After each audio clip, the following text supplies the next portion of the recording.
മറ്റൊരു റിപ്പോർട്ടിലേക്ക്. ശബരിമല സ്വർണ്ണക്കൊള്ള കേസിൽ നടൻ ജയറാമിന് ക്ലീൻ ചീറ്റ് നൽകി SIT. ജയറാമിന് കേസുമായി ബന്ധമില്ലെന്നും പ്രതികളുമായി സാമ്പത്തിക ഇടപാടുകൾ ഇല്ലെന്നുമാണ് പ്രത്യേക അന്വേഷണ സംഘത്തിന്റെ കണ്ടെത്തൽ. ജയറാമിനെ കേസിലെ പ്രധാന സാക്ഷികളിൽ ഒരാളാക്കാനാണ് തീരുമാനം. കേസുമായി ബന്ധപ്പെട്ട ചോദ്യങ്ങളിൽ നിന്ന് ജയറാം ഒഴിഞ്ഞുമാറി. ശബരിമല സ്വർണ്ണക്കൊള്ളക്കേസിൽ കഴിഞ്ഞ ദിവസമാണ് പ്രത്യേക അന്വേഷണ സംഘം നടൻ ജയറാമിനെ ചെന്നൈയിലെ വീട്ടിലെത്തി ചോദ്യം ചെയ്തത്.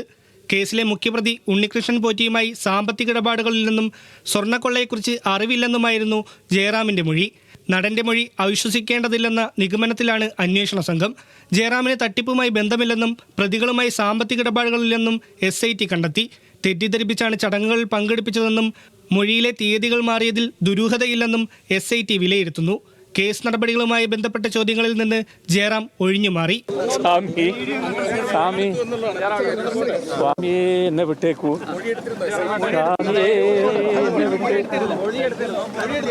ജയറാമിനെ വീണ്ടും ചോദ്യം ചെയ്യേണ്ട ആവശ്യമില്ലെന്നാണ് SIT നിലപാട്. ഒപ്പം സ്വർണ്ണക്കൊള്ളക്കേസിൽ നടന്ന പ്രധാന സാക്ഷികളിൽ ഒരാളാക്കാനും നീക്കമുണ്ട്. ന്യൂസ് മലയാളം, തിരുവനന്തപുരം.